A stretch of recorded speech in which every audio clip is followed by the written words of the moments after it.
Goedenavond en welkom bij de eerste podcast van deze simulatie. La rédaction a travaillé dur toute la journée pour vous le proposer. Veel luisterplezier, nous sommes le mercredi 17 février en dit is de Forsetti podcast.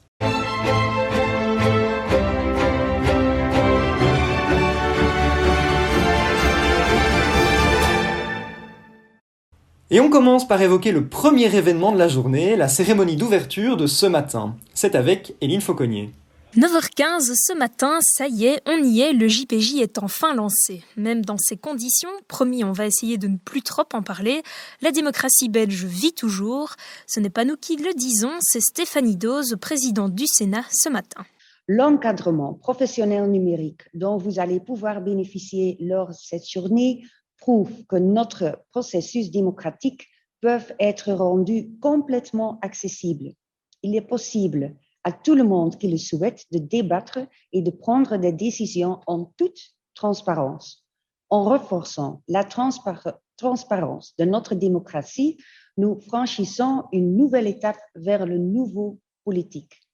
Fait plutôt rare dans les discours de politique en début de simulation, elle a même pris le temps de mentionner les 4 projets de loi et de souligner leur intérêt. Sans oublier de rappeler 3 mots qui, effectivement, caractérisent bien cette 13e simulation. Creativiteit, flexibiliteit en innovatie zijn eens te meer onze redding. C'est donc avec un protocole adapté mais tout autant symbolique que Dries Martens a pu introduire la simulation. Dans son discours, il a souligné l'importance d'avoir des avis différents et de débattre. On a d'ailleurs bien senti la détermination des présidents de partis et des ministres à exprimer leurs opinions. C'est donc parti pour 3 jours intensifs. En nu is het tijd voor een kleine samenvatting van wat er allemaal is gebeurd in de commissie Justitie. Hey Susanna, Yusra, what's the crack? Eh bien, pour clore cette première journée mouvementée, voici le best-of de la commission drogue. Au programme, décriminalisation de la possession et de l'utilisation de drogue, légalisation réglementée du cannabis et prévention et réduction des risques. Et pourquoi pas, un rappel des positions de chaque parti. Mimir soutient la légalisation du cannabis à condition qu'elle se poursuive de manière décente. Tyr pointe du doigt le penchant bourgeois du projet. Gefion qualifie d'hypocrite la punition de la consommation de cannabis. Odin soutient ce projet de loi. Heimdall plaide pour une politique juste et sévère. Le parti est totalement contre toute forme de légalisation de drogue, directement accessible aux consommateurs. Enfin, pour Volva, c'est également un non catégorique. Le parti dit stop au ministre. En ce qui concerne les négociations à proprement parler, Felix Geerbaert, ministre de la Justice, a lutté pour garder son sang-froid. Alexander Goossens, président de la commission, had ook moeite om alles in hand te houden. Ça se comprend, étant donné le déroulement de la journée. Le matin, le calme avant la tempête. Senator Ruben van Migroet van Heimdal leek alvast in topvorm vandaag, met zijn spervuur aan vragen, waarbij enkele zorgden voor grote ergernis bij minister Geerbaert. Uiteindelijk kwamen beiden er met een laatste waarschuwing vanaf. Verder werd het woord kort gegeven aan deskundige Michiel Degens, die pleitte voor het kweken en consumeren van cannabis op een gezonde en niet-criminele manier. Les experts, Tom de Kort et Lode Vandal, ont chacun pris leur temps pour développer les arguments pour et contre la révision de la politique belge en matière de drogue. Tom de Kort, professeur de criminologie à l'université de Gand, rappelle que, bien que les objectifs de la loi belge en vigueur soient respectables, les résultats ne suivent pas forcément. C'est ce qu'il appelle het paradoxe van het verbod. Pour lutter contre la drogue de manière efficace, il conseille d'être smart on drugs, ce qui implique notamment une approche scientifique, légitime, ambitieuse et humaine. Mensen horen niet in de gevangenis. Lode van Dalen ziet het dan weer helemaal anders. Volgens hem vestigt tekorten te veel geloof in de mens, terwijl de mens in feite van zijn kwetsbaarheid moet worden beschermd. Van Dalen ziet de huidige strafwet als juist iets positiefs. Het is een middel om de overtreder, om zijn medeburger of de samenleving te beschermen. In de namiddag ging het hek echter helemaal van de dam. Vous dites souvent jamais 203? Ce sera plutôt jamais 204 pour la commission drogue, avant que tout le monde soit capable de voter pour ou contre l'article 2. Et surtout, avant que les résultats des votes soient validés. Finalement, l'article 2 sera adopté, avec 10 voix pour et 5 voix contre. Ondanks verschillende pogingen van minister Geerbaert om de commissie vroegtijdig te stoppen, eindigde de tragédie hier echter niet. En fin de séance, on a même fini par proposer un vote à main levée, afin d'éviter, je cite, L'ingérence russe. Demain, ça promet. À la commission de réforme de l'État, les choses ne se sont pas déroulées si facilement. Mais Fauve Velor était présente pour nous et vous l'explique. De senatoren van de commissie staatshervorming hadden commentaar omdat ze vinden dat er niet genoeg tijd was om te debatteren over alle amendementen. Uiteindelijk heeft de commissie het over 6 amendementen in totaal gehad. Daarbij komt dat de voorzitter van de commissie, Marie de Radigues, ook op kritiek kon rekenen van de senatoren. Ze viel soms uit haar neutrale rol door te zeggen dat bepaalde commentaar van senator Mathieu Nijf van Heimdal eindelijk relevant was. En ze hamerde er ook op dat men haar altijd correct aansprak met de vrouwelijke vorm van voorzitster. Senator Nijf zit bij Heimdal, de rechtse partij die niet voor het wetsontwerp van minister Claire Lemaire wil stemmen in haar geheel, maar op de verschillende delen. En commission de réforme de l'État, les partis de droite se sont fait entendre. Le parti Heimdal en particulier et son sénateur Mathieu Nève ont été très réactifs. Le sénateur ne s'est pas laissé impressionner par la présidente de la commission, Marie de Radigues, qui l'a qualifiée d'impartiale après qu'elle ait lâché, je cite, « enfin une remarque pertinente ». Cela lui a valu un appel au règlement qu'elle a pris avec le sourire. Elle non plus ne s'est pas laissée démonter par les sénateurs en commission. Merci beaucoup tous ces sénateurs. Ce genre de discussion, honnêtement, la commission, elle n'est pas là pour ça. S'il vous plaît, vous ferez des breakout rooms, vous discuterez ce genre de choses maintenant, mais essayez d'être à la hauteur de cette commission et de ne pas vous exciter pour des détails comme ça. Je vous vois, monsieur le sénateur Davis. Et puis il y a Volva et son sénateur Varret qui proposent ceci. Volva, c'est pas seulement du racisme de l'extrême droite, du militarisme. La preuve, là maintenant, je vous dis que on accepte les migrants sur notre territoire. On aimerait tout de même rajouter une petite nuance. On aimerait qu'ils soient accueillis, excusez-moi, sous la terre. Attention, là vous dites, ouais, les droits humains, ce sera des belles galeries souterraines, hauteur sous plafond, ils manqueront de rien. À la limite, ce qu'on peut faire, on peut envisager, c'est un petit trou à la surface du sol pour que de temps en temps, ils puissent passer leur petit museau et respirer. C'est ce qu'on aimerait en contrepartie. Mis à part cette réaction du parti Volva, c'était une journée peu mouvementée au sein de la commission. La présidente espère que demain, ils seront un peu plus réactifs. Nous sommes également allés à la rencontre du parti Gefion. Talia Davids, coprésidente, nous explique comment Gefion est devenu le plus grand parti de la simulation. Ik denk dat de meme-oorlog op Facebook misschien iets te fel gestreden is geweest. En dat het feit dat wij ons afzijdig hebben gehouden en juist de kalme redelijkheid zijn gebleven in al het strijdgewoel, dat er zeker voor iets tussen gezeten heeft. En anderzijds is het ook zo dat wij een samenraapsel zijn van verschillende politieke strekkingen die we normaal gezien in België kennen. Dus zowel de socialisten, de groenen als een fameus stuk van de liberalen. Kan je terugvinden in onze ideologie. En aangezien we geen normale liberale partij hebben dit jaar, zijn er dus een heel aantal verdwaalde liberaaltjes die hun toevlucht tot ons hebben genomen. Laura Manne, de andere co-voorzitster, heeft ons een reactie over het potentiële cordon van Odin, Thiers, Heimdal en Volva tegen Gefion. Enfin, ça n'a pas de sens que Thiers s'allie avec la droite. Je pense qu'ils ont peur, en fait, ils ont peur du nombre qu'on est et voilà, ils ne trouvent rien de mieux à faire que de s'allier avec tous les autres partis. Et je pense que ce qui est important, c'est que nous, on essaye de trouver justement des compromis avec certains partis avec qui on a évidemment des idées en commun. Même si on est le plus grand parti, il ne faut jamais croire que tout est joué d'avance. En we gaan door. Sasha heeft de senator van de dag, Laurie Vieux, voor ons geïnterviewd. Le sénateur du jour. Aujourd'hui, comme sénateur du jour, nous avons choisi Loïc Vu, un sénateur du parti Gefion qui se trouvait dans la commission de séparation entre l'Église et l'État. Nous lui avons posé quelques questions. Qu'avez-vous pensé de votre premier jour au JPJ ?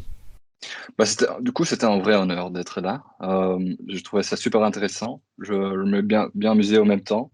Les débats étaient pertinents. Ils étaient un peu lourds sur les choses plus communautaires, mais après tout, je crois qu'on a bien fait. On a vraiment essayé de bien défendre notre ligne de parti. On a vraiment essayé de même mettre quelque chose de personnel dedans aussi. Et je crois qu'on a vraiment géré de le faire aussi. Vandaag had u het over gezond verstand. Kunt u ons meer vertellen? Ja, gezond verstand is voor mij de nuancen opzoeken. En zien dat iets niet zwart-wit is. En ik denk dat de groot deel van onze commissie dat ook goed ingezien heeft vanaf het begin, dat dit een dossier is dat zeer belangrijk is en daarom ook bepaalde nuance vereist. Er is geen volledig juist en ook geen volledig fout antwoord. En we zijn echt op zoek gegaan naar bepaalde concessies doen en echt wel samenwerken over de verschillende partijgrenzen heen. En dat vond ik zeer fijn.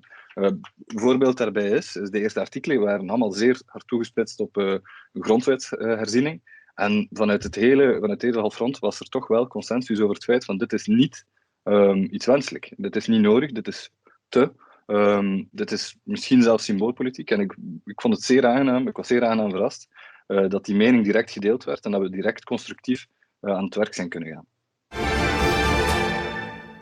À présent, il est temps d'écouter Zoé et Rune, qui ont suivi la commission des réseaux sociaux.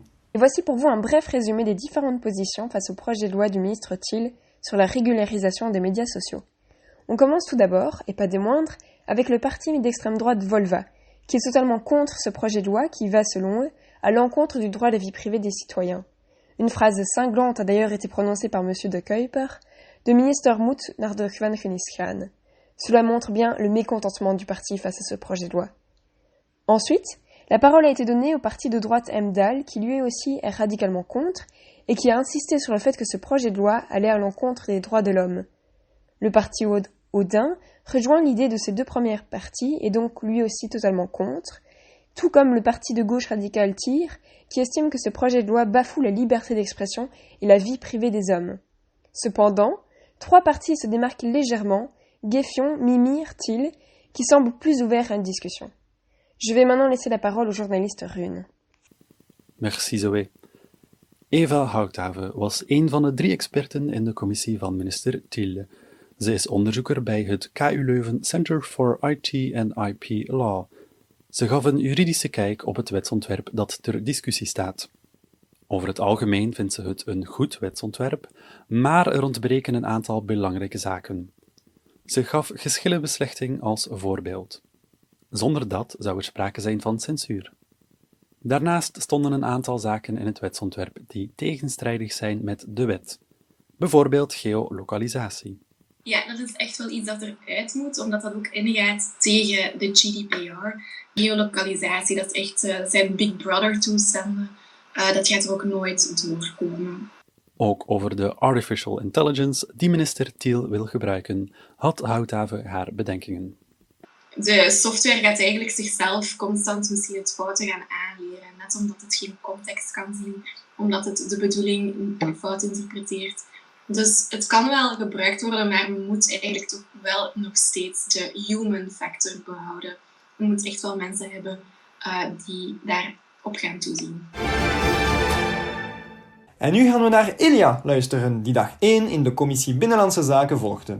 Deze voormiddag in de commissie Binnenlandse Zaken, volgens sommigen ook de commissie van het gezond verstand genoemd, laaide het vuur nog niet zo hoog op. Deze commissie handelt over het wetsontwerp in zaken absolute scheiding van kerk en staat van minister Poesque.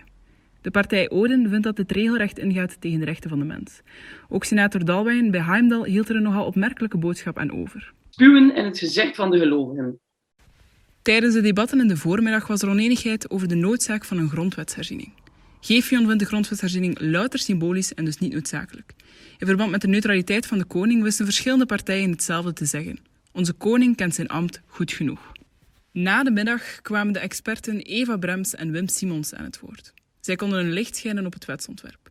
Professor Brems sprak meermaals over het schenden van de mensenrechten. Deze zijn niet absoluut. Beperkingen zijn mogelijk wanneer ze een legitiem doel dienen en in de mate dat ze evenredig zijn met het vooropgestelde doel. Minister Poesque wil de subsidies aan erkende godsdiensten afschaffen. Maar volgens professor Brems zou dat het religieuze landschap ontwrichten en zijn er overgangsmaatregelen nodig. Na haar optreden in de commissie vroeg ik aan de professor een woordje ter verduidelijking. Het is uiteraard aan de regering om een sluitend systeem voor te stellen dat niet ontwrichtend werkt. Ik denk dat men dat meestal doet door traagheid in te bouwen. Door geleidelijk afbouw van subsidies. Door bijvoorbeeld te zeggen, we gaan in de eerste 3 jaar naar 90% van de subsidies en dan bouwen we wat verder af enzovoort. Zodanig dat de religieuze organisaties de kans krijgen om alternatieve financieringsmethoden te zoeken. Het wordt natuurlijk bemoeilijkt in het wetsvoorstel, doordat buitenlandse financiering ook wordt uitgesloten. Hè? Dus het is duidelijk dat de religies dan op zoek moeten gaan naar financiering bij de eigen gelovigen. Priester Wim Simons vindt dat de minister met haar wetsontwerp traditie en cultuur ondermijnt. Volgens hem gaat zij hier te ver mee. Onze senatoren namen de expertise mee in hun verdere debatten. Er werden onder meer amendementen ingediend en enkele artikels werden meteen afgeschaft. Er brak een soms nogal heftig debat los over het verbod op religieuze kentekens voor wie voor de overheid werkt en het veranderen van onze feestdagen. Hierover kunnen nog amendementen ingediend worden voor 9 uur morgen vroeg. Hopelijk bent u even benieuwd naar morgen als ik. Et on arrive déjà à la dernière séquence de ce podcast. C'est Sacha qui nous propose son édito Petit billet d'humeur du jour. Mes amis, quel bonheur. Quel bonheur de tous vous retrouver. Certes, les kilomètres nous séparent, mais le JPJ, lui, nous a réunis. Ça me fait plaisir de voir que nous n'avons pas perdu nos habitudes malgré cette nouvelle situation. Les sénateurs qui débattent des heures sur la forme plutôt que le fond, le règlement qui est une source de conflit dans plus d'une commission, et bien évidemment le JT qui arrive avec du retard. Vous voyez, c'est peut-être un détail, mais c'est toutes ces choses qui me font sourire. Ces choses qui montrent qu'au final, on reste passionné par ce que l'on fait. Si un mot ne nous convient pas, on va débattre 30 minutes dessus. Si le règlement n'est pas clair, on va se battre pendant 1 heure. Et si le JT n'est pas prêt à l'heure prévue, eh bien dans ce cas-là on prie. On prie tout simplement pour que son exportation accélère. Je voulais vous dire bravo. Bravo à vous tous. Vous tous qui ne vous taisez pas. Vous qui défendez vos opinions. Et ce, dans une situation bien plus complexe que celle d'habitude. Car je vous l'avoue, j'ai eu peur. Je sais que ça peut paraître idiot, mais j'ai eu peur. Je vous l'avoue honteusement, mais je pensais que votre motivation n'allait pas être au rendez-vous. Et mon Dieu, qu'est-ce que j'ai été content que vous me prouviez le contraire. Alors, pour les 2 jours qui nous restent, j'aimerais vous demander quelque chose. Restez comme vous êtes. Restez passionnés, déterminés, ne lâchez rien. Défendez vos convictions, peu importe l'adversaire qui se dresse devant vous.